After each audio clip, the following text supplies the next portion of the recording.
Sunshine's Corner, being brought to you by Quint and Richie Studer.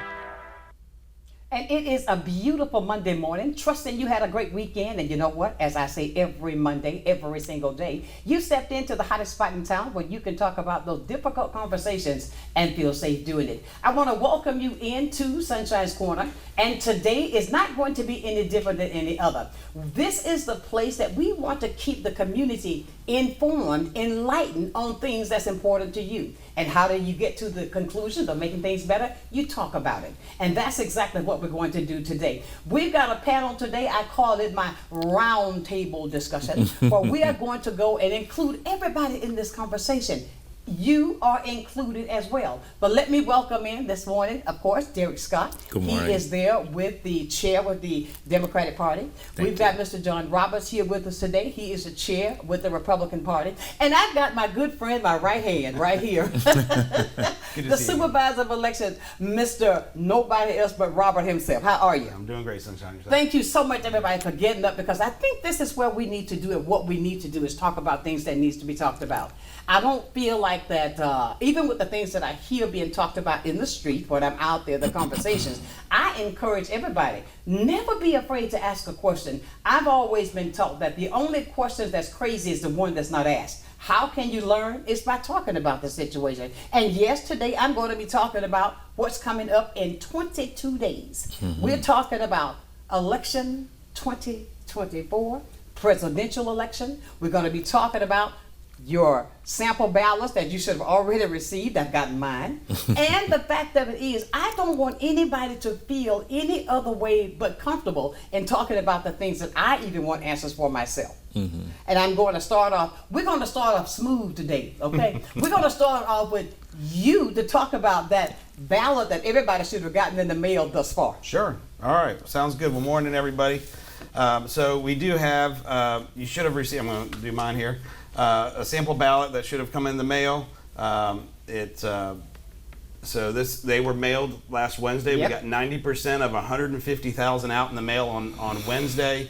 The other 10% went out Thursday. Today is a holiday, so the idea was that everybody would have gotten them in the mail by today. It might be tomorrow, but this is we're a week out from early voting start, and so we have some important dates on the back. We have a QR code that you can scan to find where your precinct is. But remember, on election day, you got to go to your precinct. Right. So we've got the address to your precinct at the bottom.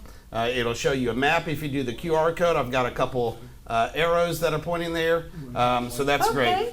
But then you open it up. So as I said, a week from today, we have our early voting sites, and I know we've had those up before here. But one of the early voting sites, we've got 10 locations, and those are going to be 7 a.m. to 7 p.m. Wow. For 13 days. So starting Monday, October 21st to November 2nd, will be those are the ones on the page right now. And so we'll do that. And then inside is your specific sample ballot. And I apologize to the camera crew for doing this, but we have our sample ballot inside. This we went as large on the paper as we could, and so it has everything that will be on your ballot. And then we have this little voting tip down here at the bottom that says, you know what? Go ahead and mark this up. If you want to know, take it with you. You know, this is one of those where you can copy from the answer key if you want when you get into the voting booth. Just make sure you take it with you, and then that way you don't have to sit here and read all the amendments and everything while you're there. So, of course, we also have our forms of identification that are accepted at the polling places. And so hopefully this is we put a lot into this to make sure that it's the voters well informed as to what to expect when they go vote.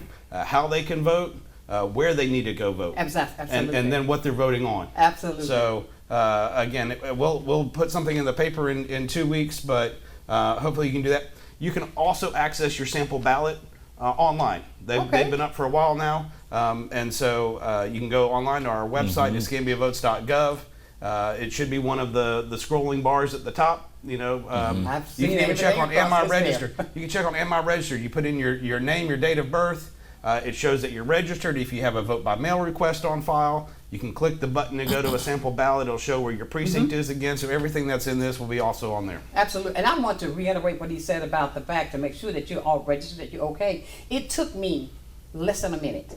I wanted to make sure that everything that I had was up to par. Yeah. I keyed in my name. It asked me a couple of questions. Boom. He said, you're checked. You're ready. That's Now- all it takes. Now, our deadline to register to vote did pass. That On was the last. 7th. Was last Monday, and so we're still processing. We had a couple thousand that came in the last. Wow. When we came in the next morning, we had a couple thousand to process. So we're working through that. We have to send it up to the state. I think Wednesday. So we'll have everything done by then, and all the voter registration cards, all that kind of stuff out in the mail by this week. So those 22 days, we got some work to do. we do. We got some work to do. Now let's get on down to a little bit better, another question that I have that has been asked. And I want to go to, and I feel like, I don't want you to feel like you felt last time. I know you say, I don't want you to feel like you felt last time, because all I want to do is to find out, just have questions I want to ask. Right now with this election that's coming up, there has been a difference in the atmosphere ever since Vice President Harris has started her campaign. There's a difference in the air. There's a difference in wherever you go right now. How is it that you attribute that to, and then when you go to one election, let's just go back to the fact that when she announced that she was running, the positivity that was brought out. And then there's so much negativity that's coming out from the other side. Now, I'll say from the Democratic part, there is positivity. From the Republican Party, we're getting so much negativity. How and what do you contribute that to? Well, we never thought that it was a great thing when she took the nomination from Joe Biden. He had gotten 14 million votes in the primary. She got none. And basically, the party bosses just pushed Biden out, and they made Kamala Harris the nominee. It wasn't done by the people in the Democrat Party. It was just done by a handful of bosses that really were able to do that. So That's that was inaccurate. not something. Excuse me. That was not something that was exciting to us at all. And we think American people are going to reject that. And plus, her ratings before that, her popularity was even below what Joe Biden's had been for nearly the whole 3.5 years that she had served as vice president.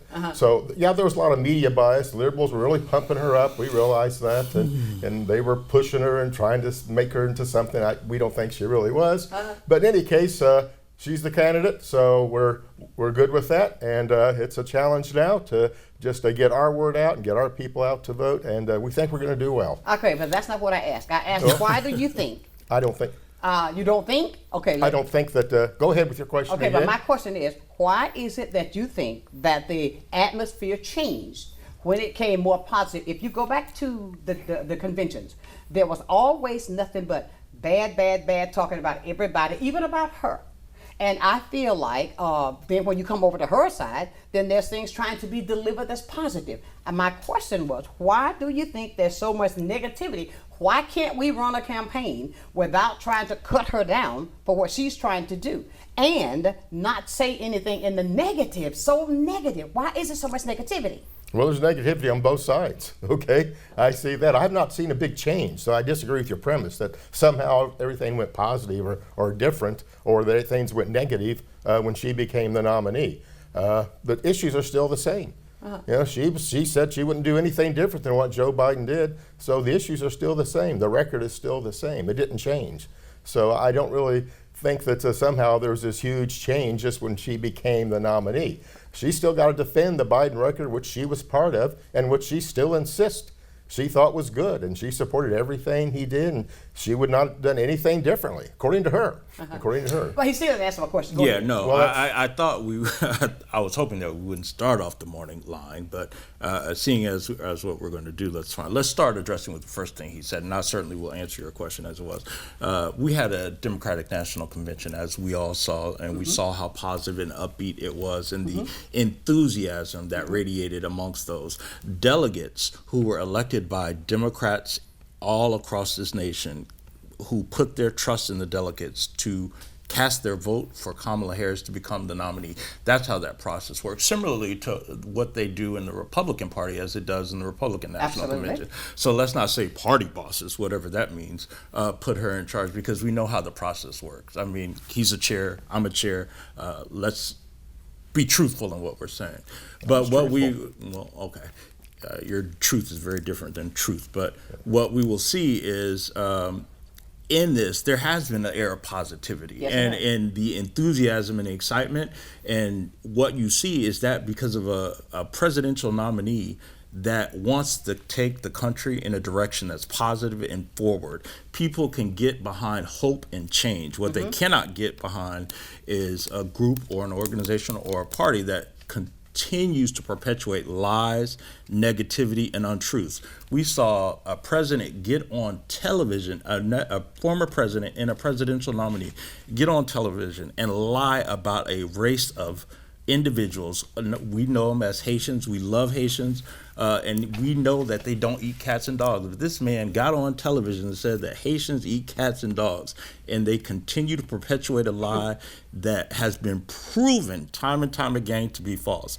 If that's not the air of negativity, I don't know what negativity means. So people can't get behind a culture or party that's going to continue to perpetuate lies and sow division and discord. What they want is hope and change. What they want is to see their be economically prosperous. And that's what Vice President Kamala Harris is. And she radiates that.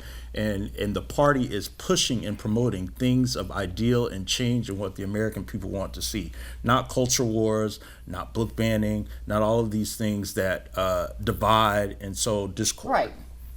I hear you. But she's Now, not a cult. wait. There hasn't been a change. She said she's going to continue to do that. She loved everything that Joe Biden did. So The question was the about candidate of change. the question was about culture, about showing positivity and negativity.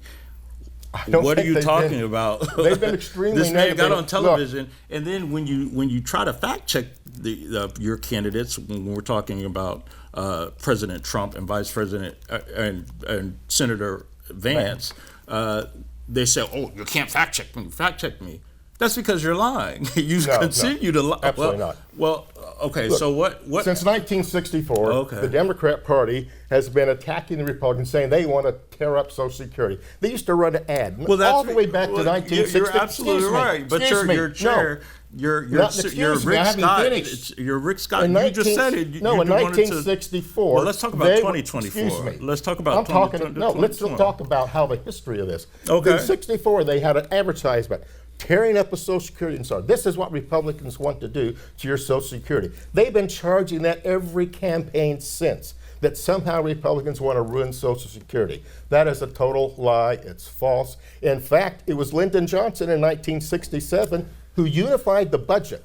He took the surpluses that were coming out of Social Security and used them to try to cover at least part of the deficit. And that's why we have not been able to make the money from Social Security Trust Fund that we should have over the years. They're the ones that have threatened it, and they continue to threaten Let's talk it. about 2024. Let me Because say that's something. Right today. here, excuse me. Right here is you just shown me the perfect example. Okay. Yeah. That's the perfect example that we see right here before us today. Yeah. That we can't even hold a conversation. Right. We can't even talk unless there's something being said. And then let's give each other, respect each other Yeah. enough to let that person allow what they feel or what they see instead of overriding, because this is the point that I'm trying to make. Yeah. We as a country, we as a nation should be able to sit to the table and I have agree. a decent conversation Yeah. without trying to cut each other down. We will never get any progress if we continue to do this. Yeah. We will never get any progress if we continue to not allow and respect each other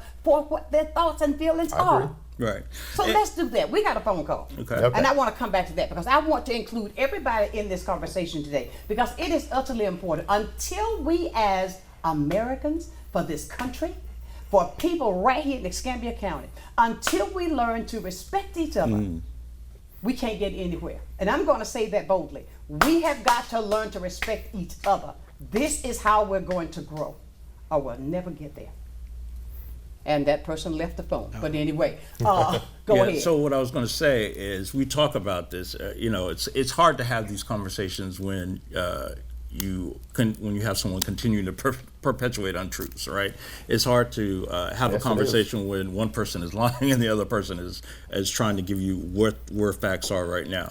Let's talk about 2024 and then what Rick Scott, our current senator for this great state of Florida, tried to introduce legislation to dismantle Social Security. did not. So we aren't going to talk about, and everybody overwhelmingly rejected it, and now he wants to walk it back. So when we talk about Republicans want to dismantle Social Security, we have a real life example in 2024 of that occurring, right? So we're not going to talk about, we talk about in 1964 and what happened in 1964. You say you don't want to live in the past, but let's talk about future. Okay, well, here's where we are right now. And in 2024, Rick Scott, our senator who represents the great state of Florida, introduced that and had to now walk it back. So now we're walking about, let's talk about where we are right now. We just had 2 back-to-back hurricanes in this state that has decimated the Tampa Bay area all through. We saw its impacts in North Carolina, in Georgia, and whatnot. Let's talk about what our Florida Republican legislator delegates voted and how they voted. There was a bill introduced to increase FEMA expansion. Why did Matt Gaetz vote against that? Why did Rick Scott not show up for the vote? He abstained by not showing up. These are things that can help Floridians, help residents of the state of Georgia, North Carolina, all of these states. They all voted no. So when we talk about what we're doing to help the great state of Florida, and we talk about what people want to do to help this nation, it is evidently clear who is working to do that, and that's Democrats. People, at some point in time, we've got to wake up and stop voting against our own self-interest and do what's right for everybody. The result has been... Hold on just a second there. We got to take a break, but I tell you what, now for the caller that we lost a moment ago, I want to encourage you, if you'd like to be a part of this conversation, I urge you to call 850-432-7768, or you can text that number as well. We are going to continue this conversation throughout the hour, and it's all about election 2024. That is, 22 days away. We've got decisions to make. Stay close right here on Sunshine's Corner.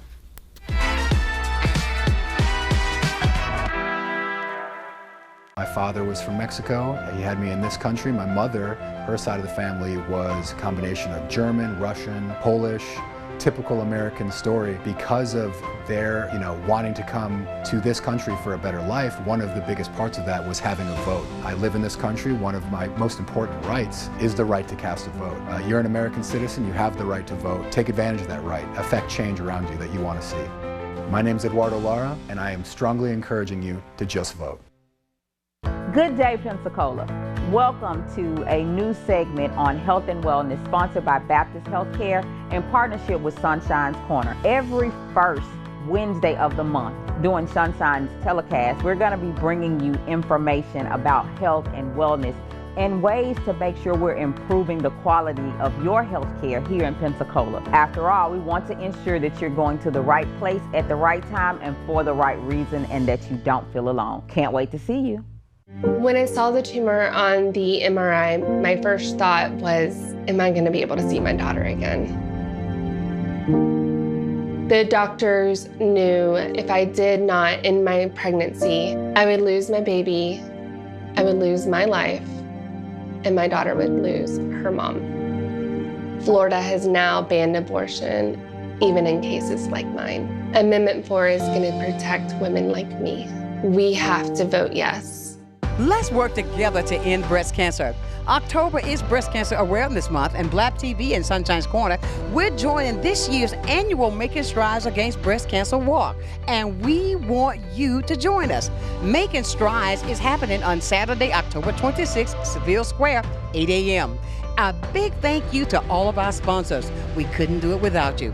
And we can't end breast cancer without you. I'll see you there.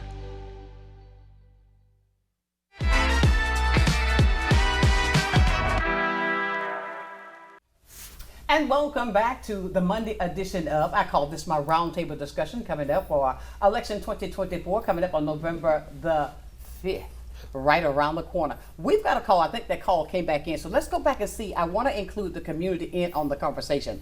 Good morning. Good morning, Sunshine. Good morning, Jeff. How are you? I'm doing very well. Hey, I am very interested in where this conversation is going in regards to some of our local folks not supporting increases in, FEMA services. But I did want to go back and correct one thing that was said by the Republican gentleman in the very beginning about Vice President Harris being selected by party bosses. I was a delegate from Congressional District 1 to the Democratic National Convention, and I was a part of that process, so I know what the process was. Right. The delegates were very busy leading up to that.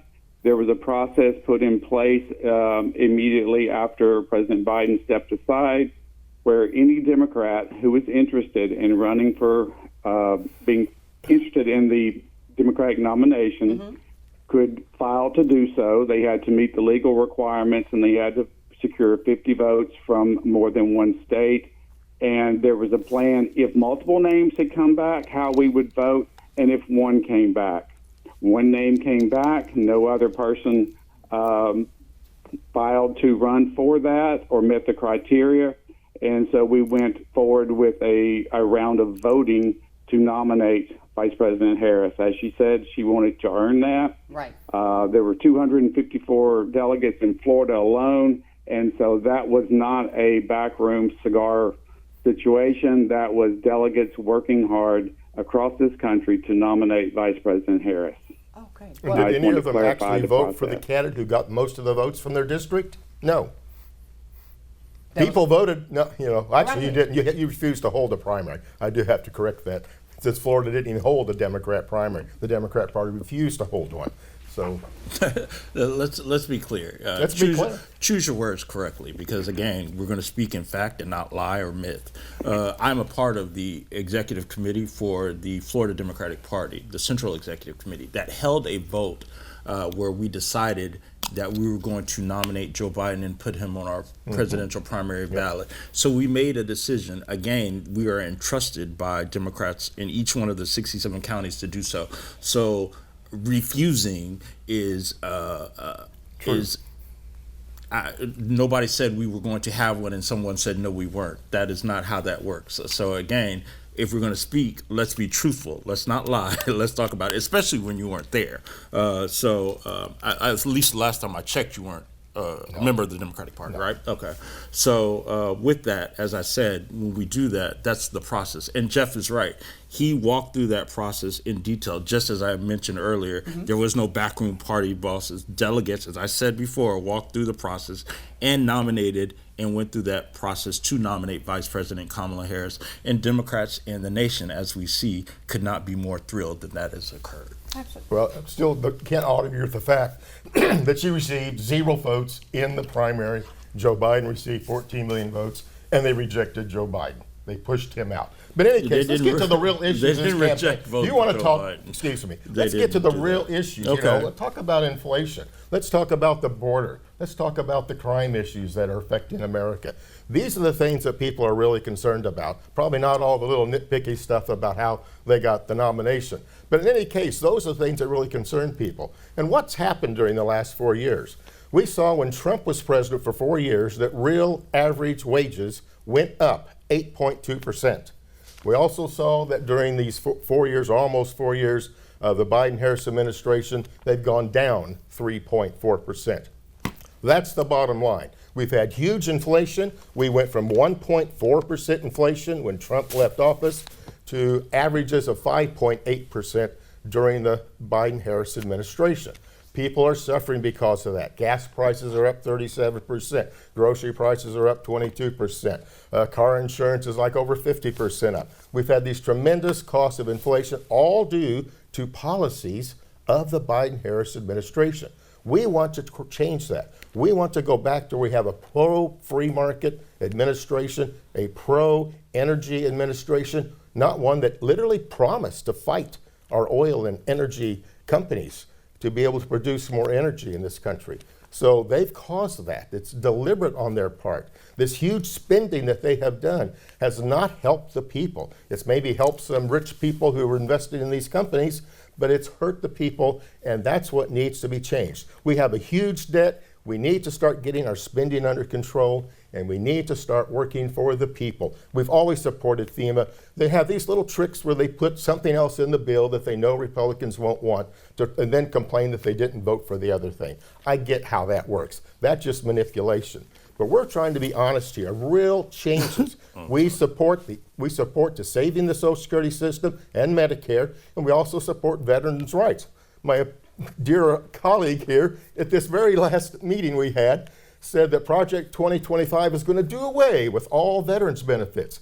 That is a total falsehood. No, I didn't say Project that. 25. Let me- No, he did. No, You said that's it not was what I going said. to do away with all. That's not what I It said. doesn't do away with any. Not That's a not single what I said. dollar is reduced. That's So go not- ahead. That's not what I said. Let's listen to the. So, Let me ask a question. Go ahead. I'm just looking at this simple. Well, 'cause Yeah. we're talking numbers, we're talking figures here. Mm-hmm. Why is it that everybody's seeing everything different?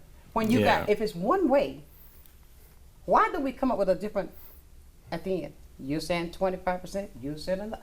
Do you see where I'm going? Yeah. Why is it the same thing? Why can't we come to the point that we can't see the same thing? Right. And I want to understand this as well too.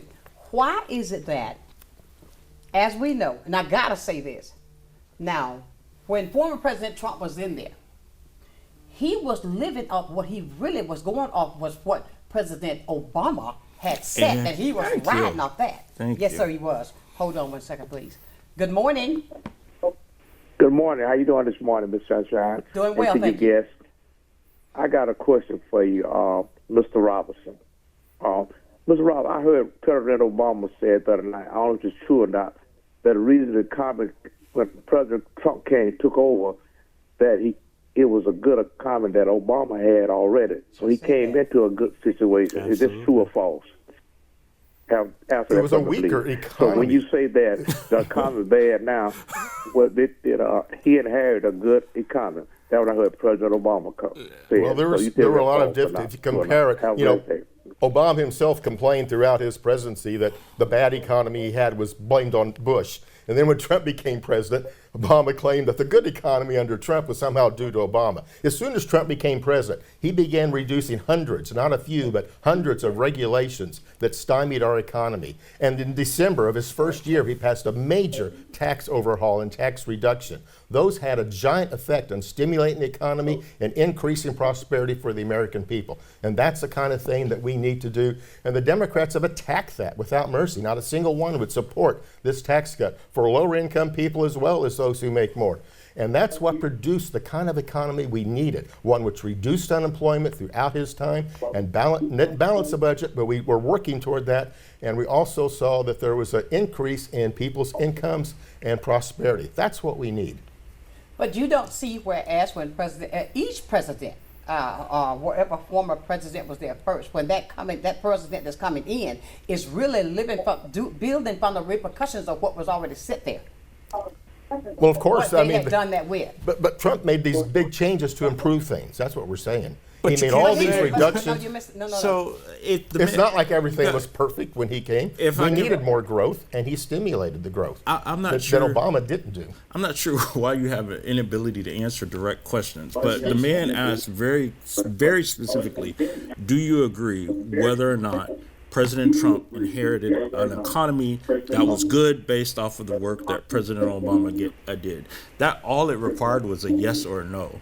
Now, so I don't. Again, if we want to circle back to what I talked about in the prior when we were here the last time, I'm not sure what economics class you took, but if we walk through the theory of economics, you about do listening to realize Thomas Sowell? you do realize Thomas Sowell is irrelevant in this conversation, he's very but relevant. in this part that we say, you do realize that your prior 4 years are inherited. Everybody knows that's fact based, so that's not a argument that we can Everybody argue. starts at some point. So, That's true. so There's no when, argument there. when Donald Trump took office, he inherited a thriving economy that was done under the watch of President Barack Obama. I don't know if Now, his 4 years, just like you said, excuse me, I'm going to say excuse you to you.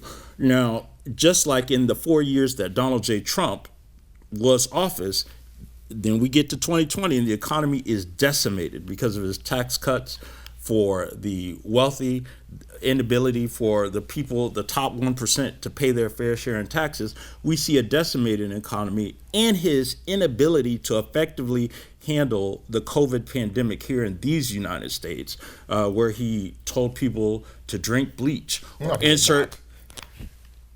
We all heard him on television say tell that. people that No, he you did can not. inject bleach and No, drink he did bleach. not. He did not. Oh, so we didn't hear that. That's No, what you you're did saying. not. So okay, so again, You keep coming up with these false issues. Go ahead. We all saw it on television, John. There wasn't a point.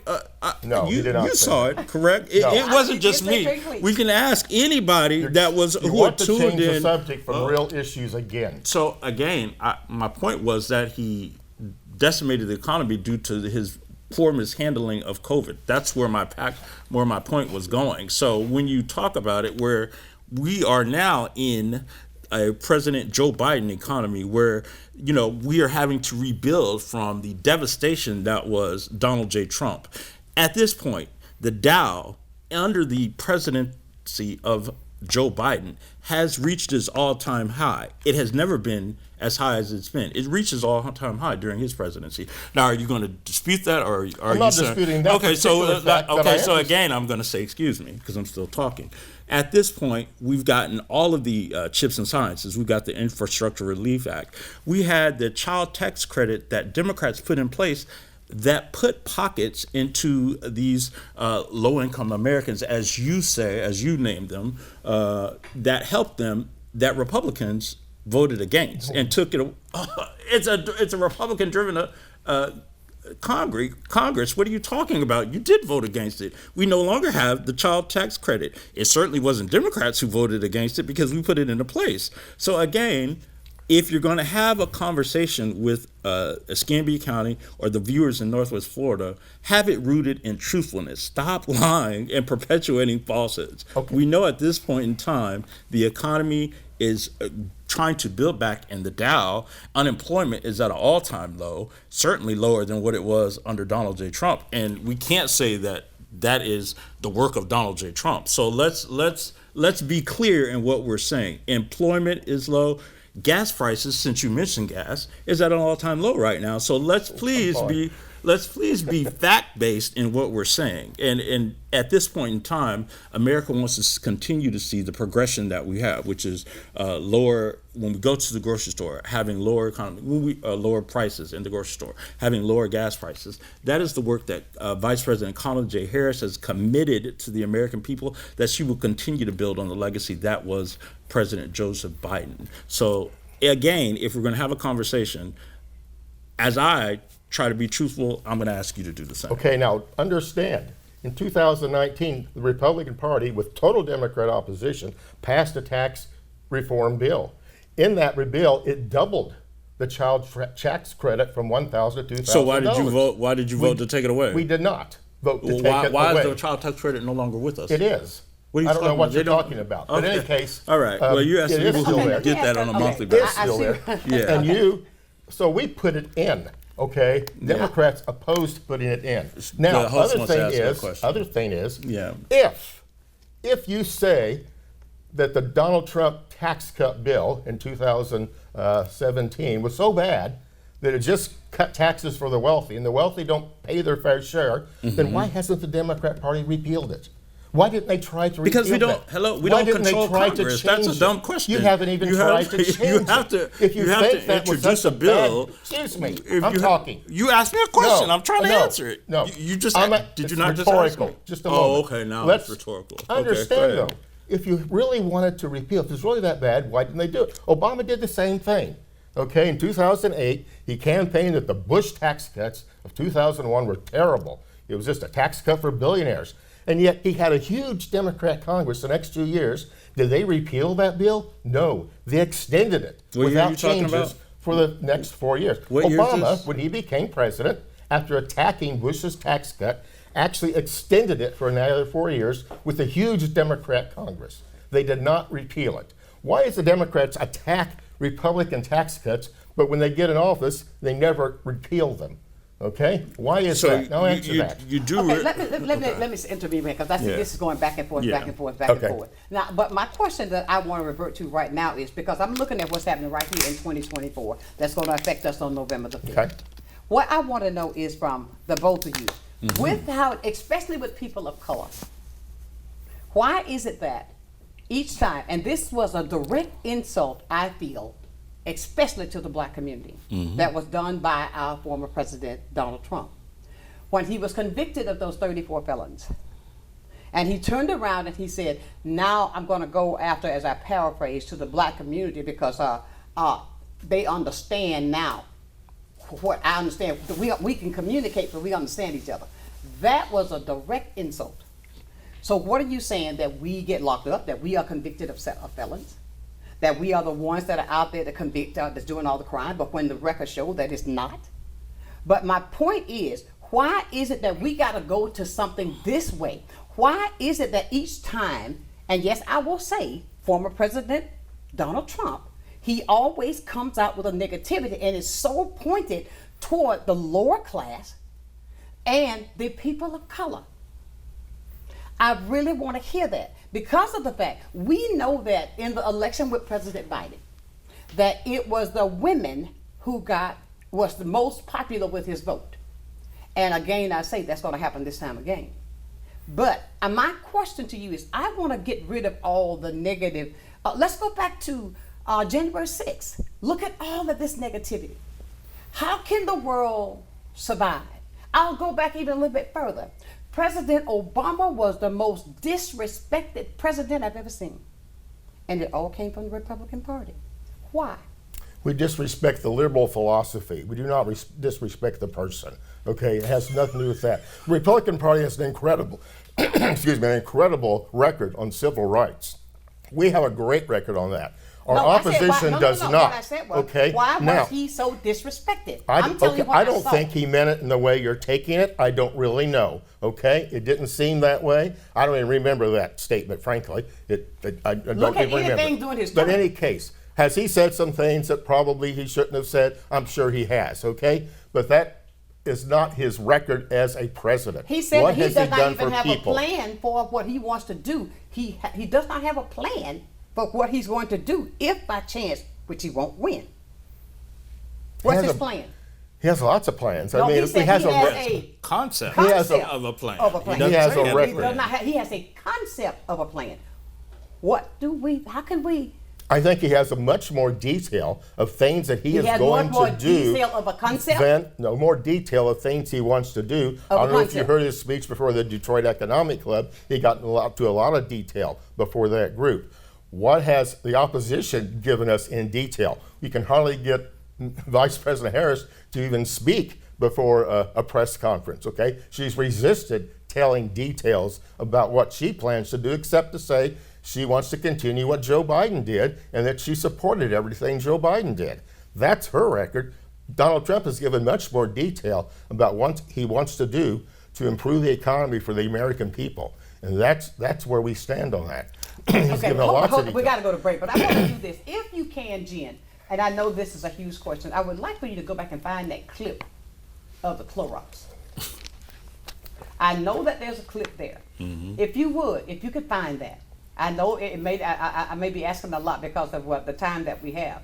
And of course, I want you to go back to the fact that if you can find the clip about black people now, we can relate to each other because of the fact we're all felons. Stay with us. We're going to be back with more right here on Sunshine's Corner.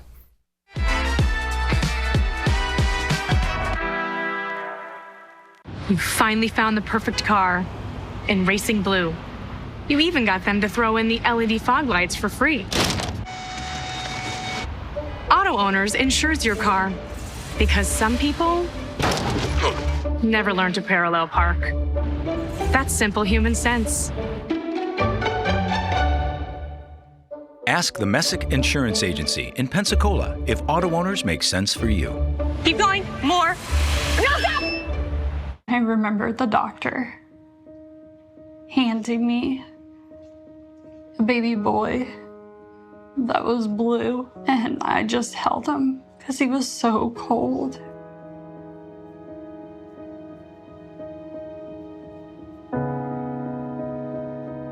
Due to the abortion ban, I was being forced to carry the baby from 23 weeks all the way to 37 weeks, and knowing that my son was going to die. Having to watch your wife be in pain and continue to tell her to keep going, that everything's gonna be okay, knowing it's not. That was the hardest thing. Government had no right to do that to my family. This ban is torture. You're not going to vote. Seriously? Do you want your rights taken away? Seriously? You say that you're not going to vote, but you do? Well, think about it. If you don't, you've already lost them. Let me tell you something. If you do not vote, then you're giving up your rights. Think about it. I just need you to just vote.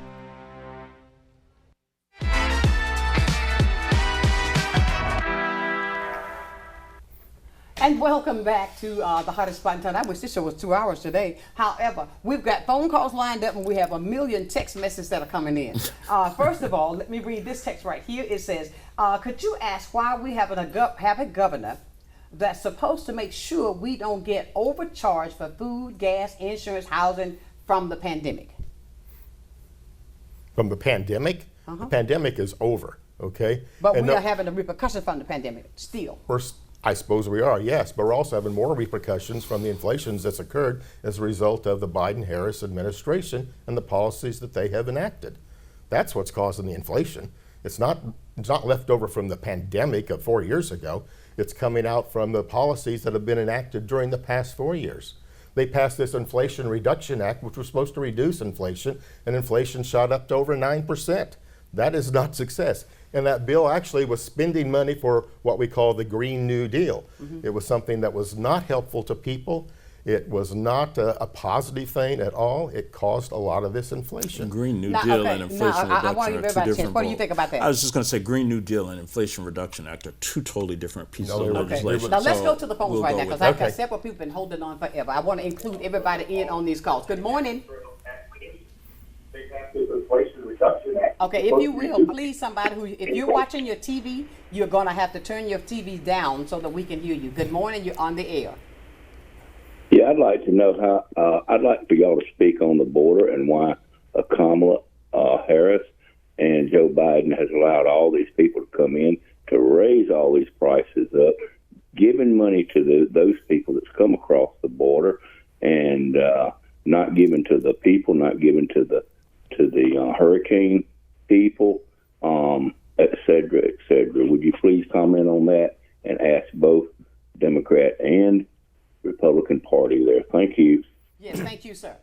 Certainly, I can answer that question. We had a bipartisan bill act that was introduced into Congress to actually help the border crisis that we currently have right now. It was overwhelmingly supported until former President Donald J. Trump said, kill the bill because this will give Democrats a win. I want to be able to run on this issue. So we have a Republican Party that wants to harp about the border issue, but when presented with an opportunity to solve it, they have yet to do so.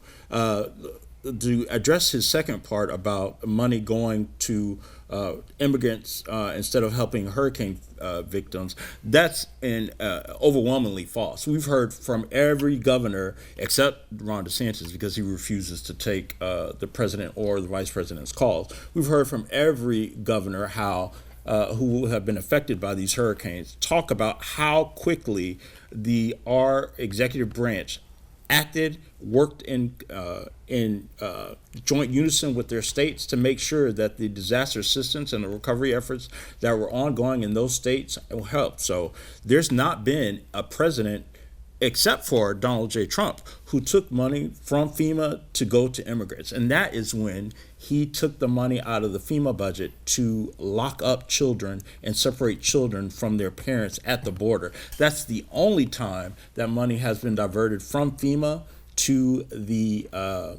to immigration. So if we want to talk about immigration and why that is, let's talk about why he killed the bill that would have begun the steps to increase border security, to increase the steps to allow people to apply for legalized citizenship. Let's talk about those reasons why that was the case, and then we can answer that question. And I would defer to him as to what I would defer to my colleague here as to why his nominee decided to tell Congress to kill the bill and not support it, and thus this where we are. There was never in much, a bipartisan effort, and the bill was created in a bipartisan manner. Yeah, there were one or two Republicans that supported initially. The author of the bill was a Republican. What are you talking about? I know, and he was about the only one. Nearly all the Republicans opposed that from the beginning, okay? It never had significant support among Republicans. They want to take one or two Republicans and all the Democrats and say it was bipartisan. Sure. But in any case, that was not a good bill. That bill was not one to solve problems. First of all, it is true that $1.4 billion of FEMA money was designated to go to the immigrants and the migrant crisis, okay? That did happen. So $1.4 billion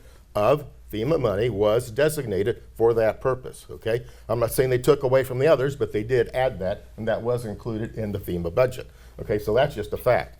Now, this bill that they tried to pass was not ever widely supported by Republicans. It would not have started building the wall again. It would not have put back the Remain in Mexico policy. It would not have ended catch and release. Those are the primary things that are causing the problem at the border. We basically turned the border over to the Mexican cartel, okay? They are running it more than we are. And we also did not do anything to stop people from applying for citizenship. Everybody can apply for citizenship if you're here legally, and we have 1 million people who become citizens every year in this country. We have a great country. We're a great country on immigrants. Trump is a very pro-immigrant. He has a grandfather, a mother, and a wife who are all immigrants, legal immigrants. He is pro-immigration. The Republican Party is pro-immigration. But let's not pretend that somehow we have to pass another bill to allow people coming illegally to apply for citizenship. Anybody can apply now, okay? They say we need a path to citizenship. Everybody has a path to citizenship if they just go through the application process. But we are diverting money, as was mentioned, to migrants that came out of the FEMA budget. And well, I hope that answered the gentleman's question. I think that answered. I want to get in as much as possible. But I want to address this person here that just, oh my God, it just, more are coming in like crazy.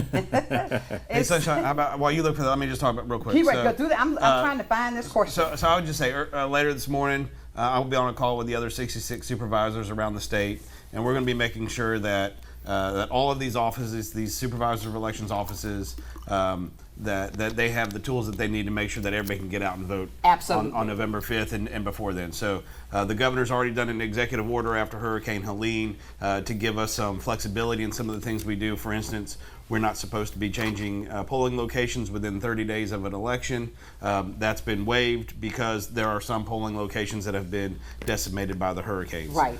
Same thing about with voters requesting to vote by mail. I've seen the great advertisements that we've had about requesting to vote by mail. If you're asking it to be sent to an address other than what's already on your file, we usually need that in writing. That can now be done over the phone for those affected counties. So we're not affected, so we're still requiring it in writing. But for those affected counties, you can call and let them know where they need to send your ballot. You still need your driver's license or your last four of your social to do that. So I would say that from a voting perspective, the supervisors are making sure that everybody has the ability and that their voice gets heard on November 5th. Absolutely. Let me say one more thing. Then we're going to go. I want to get this, and we'll come back there because I got to go to break. But listen, there's a message that I want. Oh my God, he just keep getting more untruth. Inflation 2.4 lowest since COVID. Job numbers up. Interest rates falling. FEMA not running out of money. All Florida Republicans voted against FEMA money. We're going to talk about that when we come back. Keep that question in mind. Keep that thought, that process in mind. And yes, you broke the ice. Thank you there. But listen, we're going to be right back and talk more because I tell you, these are the type of conversations I think that we should have. The only way that you're going to get through anything is by conversation. The only thing, be it whether you agree with me or not, be it that you want to accept the facts or not, but this is what we do here at Sunshine's Corner. We talk about it. Stay with us.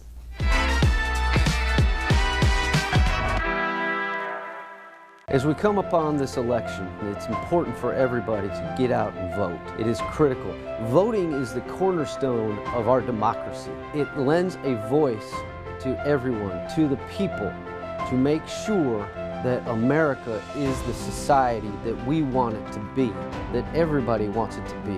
If you don't get out and vote, you really don't have anything to complain about. My name is Troy Rafferty, and I want to encourage everybody to just vote. Gilmarine, your one-stop shop for all your boating needs. We offer a vast selection of parts, accessories, and electronics.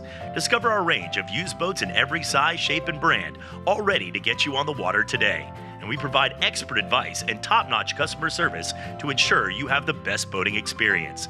We service all outboard, inboards, stern drives, jet drives, and personal watercraft. Our certified staff will get you back on the water. Visit Gilmarine at 3541 West Fairfield Drive, Pensacola. Florida's near-total abortion ban outlaws abortion before many women even realize they're pregnant. The ban means many survivors of rape, incest, and human trafficking will be forced to carry their attacker's child against their will.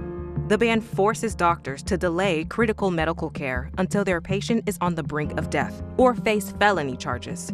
This ban puts the health, lives, and futures of women in our state at risk. Get the truth about Florida's near-total abortion ban. Get your tickets now to EntreCon 2024. You'll learn how to turn your dreams of starting a business into a reality. Current business owners will learn the secrets to making your business more successful. With 31 speakers, you'll have access to a diverse range of experts, actionable strategies, and dynamic networking to help you with your path to greatness. EntreCon 2024 is November 13th and 14th at 3 locations in downtown Pensacola. Get your tickets at EntreConPensacola.com. That's EntreConPensacola.com.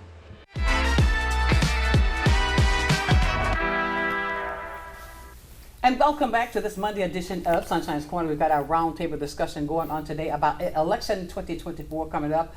Oh, we got just a few more weeks, people, and it's time for us to make that move. But I'm going to make this move now and do this, and we're going to get you in because I know there's a question we got to address with you too. Sure. Let's go back here. Let's see who we have on the phone here. Good morning. Good morning once again, Ms. Sonshine. I got a question for the panel. I don't know who else. Have we ever had a president with 2 records? I know Mr. Roberts keep talking about the record, right? Have we ever had a president with 2 records? Which one we supposed to vote for? I know records. The brother. He said that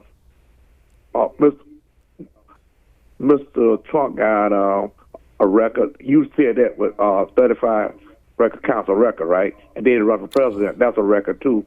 So which one I supposed to vote for? The 35 counts, running for president. I don't know if we ever had a president that had 2 records before.